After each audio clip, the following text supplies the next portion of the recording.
కృపాభరితుడైన మా యేసు ప్రభువా, మీ ప్రశస్తమైన నామమును బట్టి మిమ్మను స్తుతించి కీర్తిస్తూ ఉన్నాను. మహిమగల దేవుడు మీరు. ప్రభా, మా దేశంలో రాజులు కానీ, మా దేశంలో అధికారులు, పరిపాలకులు ఎందరో ప్రభా నిజమైన దేవుణ్ణి ఎరుగక జీవిస్తున్న బిడ్డలు ఉన్నారు. వారిని దయచేసి మీరు ప్రేమిస్తున్నారనే విషయం వారికి అర్థమవు రీతిగా ప్రభా మీరు తెలియజెప్పమని ప్రార్థిస్తున్నాను. ఎందరో దైవ సేవకులు కూడా తండ్రి మీ శ్రేష్టమైన మాటల్ని ప్రభా అసలు లెక్క చేయడం లేదు. ప్రజలకు సరైన రీతిగా బోధించడము లేదు. దయచేసి బిడ్డల పట్ల మీరు కృప చూపెట్టి కార్యము చేయమని ప్రార్థిస్తున్నాను. నమ్మదగిన దేవుడు తండ్రి, మీ అపారమైన కృప కొరకై స్తోత్రాలు. దయచేసి ప్రభ ఈ బిడ్డలపైన మీరు కనికరాన్ని చూపెట్టండి. ఎంతైనా మీరు నమ్మదగిన దేవుడు. శ్రేష్టమైన మీ మాటలు విని జాగ్రత్తగా వారు నడుచుకోవటానికి ప్రతి వారికి మీరు నేర్పించమని ప్రార్థిస్తున్నాను. దేవుని పిల్లలుగా ప్రియులారా, నీ మాట వినకపోవడం అనేది ఎంత నష్టానికి గురి తీస్తుందో ప్రజలు అర్థం చేసుకోవాలి స్వామి. దేవుని వాక్యంలో చెప్పబడిన రీతిగా ప్రియులారా, వారు దేవుని మాట వినకపోయిరి, ఆయన ఆజ్ఞల్ని వినకపోయిరి, ఆయన మార్గాల్లో నడవకపోయిరి అని దేవుని మాటలు సెలవిస్తుంది. ఈ రోజున నీ మాటలు వినేటట్టుగా ప్రజల్ని బలపరచుమని యేసయ్య నామంలో ప్రార్థిస్తున్నాను తండ్రి. Amen, amen. జూన్ మాసం 3వ తారీఖు 2026 బుధవారం. నెహెమ్యా గ్రంథము 9వ అధ్యాయం 34వ వచనములో ఉన్న మాటలే మీతో మాట్లాడుతూ ఉన్నాను. మా రాజులు కానీ, మా ప్రధానులు కానీ, మా యాజకులు కానీ, మా పితరులు కానీ నీ ధర్మశాస్త్రంను అనుసరించి నడవలేదు. నీవు వారి మీద పలికిన సాక్ష్యములనైనను వారు నీ ఆజ్ఞలనైనను వారు వినకపోయిరి అని వాక్యము సెలవిస్తుంది. అంటే వారు దేవునితో పాటు నడవలేదు, దేవుని ఆజ్ఞల్ని వినలేదు. ప్రియులారా, ఆనాటి రాజులు కానీ, యాజకులు కానీ, భక్తులు కానీ, ప్రజలు కానీ ఎవరు ఆయనతో పాటు నడవలేదు, ఇప్పుడు ఆయన మాట వినలేదని. ఈ రోజున మనలో కూడా చాలా మంది దేవుని మాట వినడం లేదు. ప్రజలు దేవుని మాట వినకపోయిరి అంటే ఎంత బాధాకరం. నేను దేవుని నమ్ముకున్నాను అని చెప్పి ఆయన మాట వినకపోతే ఎంత అవమానకరమైన సమాచారం. దేవుడు ప్రజలకు తన ప్రవక్తల ద్వారా, తన ధర్మశాస్త్రము ద్వారా, చివరకు తన కుమారుడైన యేసు ప్రభుల వారి ద్వారా మాట్లాడినప్పటికీ చాలా మంది ఆయన మాటలకు విధేయత చూపెట్టలేదు, వినలేదు. ప్రియులారా, ప్రవక్తలు చెప్పారు, ధర్మశాస్త్రము ద్వారా దేవుడు చెప్పించాడు, తన ప్రియ కుమారుడైన యేసు ప్రభుల వారి ద్వారా కూడా వినిపించాడు. కానీ వినడం లేదు. ఈరోజు కూడాను పరిశుద్ధాత్మ ద్వారా అనేక మంది భక్తుల నోటి నుండి ప్రభుల వారు తన మాటలు వినిపిస్తూ ఉన్నాడు, కానీ వినకపోయేది. దేవుని మాట వినకపోవడం అంటే ఏమిటి?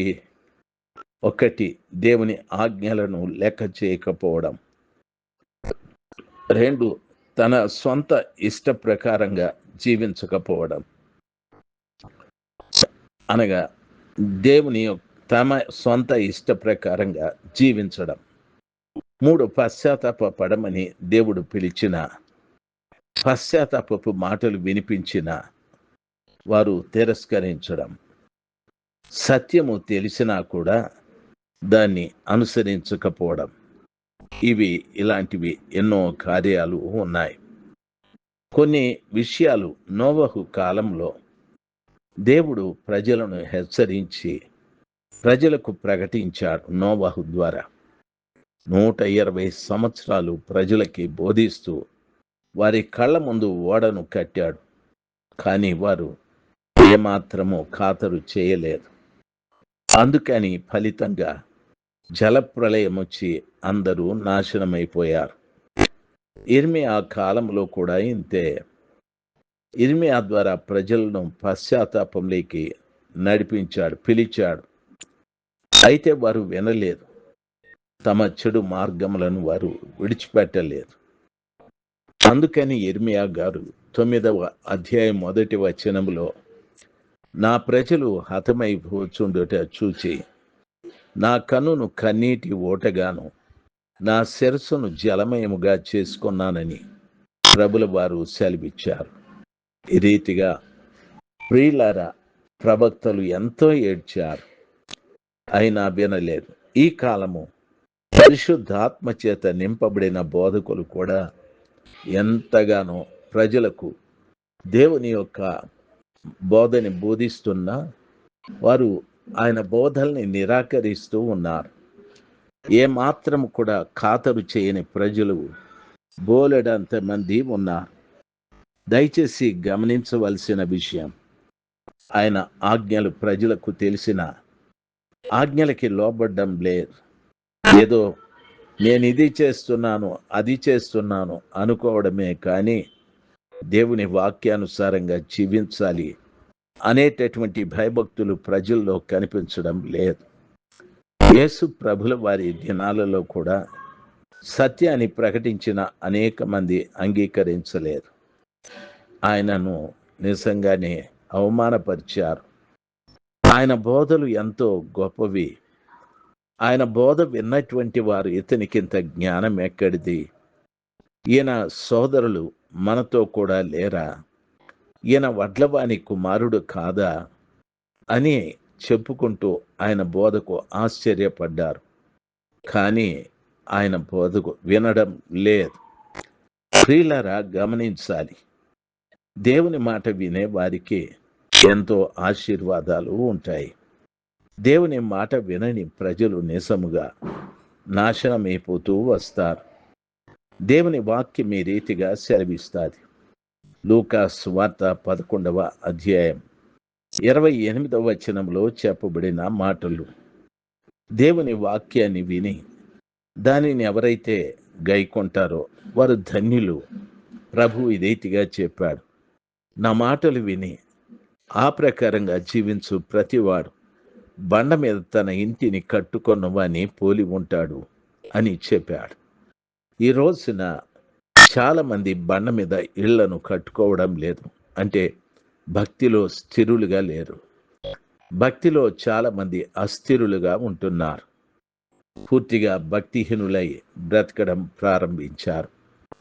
అద్భుతకరుడైనటువంటి దేవుని యొక్క మహాకృప ఈ రాత్రి ఈ ఉదయకాలమందు వాక్యం వింటున్న ప్రతి వారికి నా మనవి, మనము దేవుని మాటలు వింటున్నామా?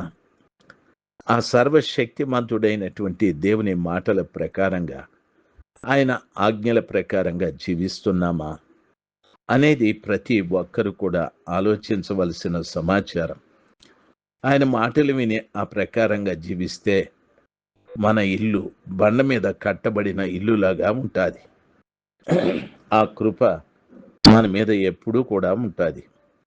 ప్రియులారా, గమనించాలి, మనము మన పిల్లలు కూడా బండ మీద కట్టబడిన ఇంటిని పోలిన వ్యక్తుల్లాగా ఉండటానికి ప్రభు కృప దయచేస్తారు.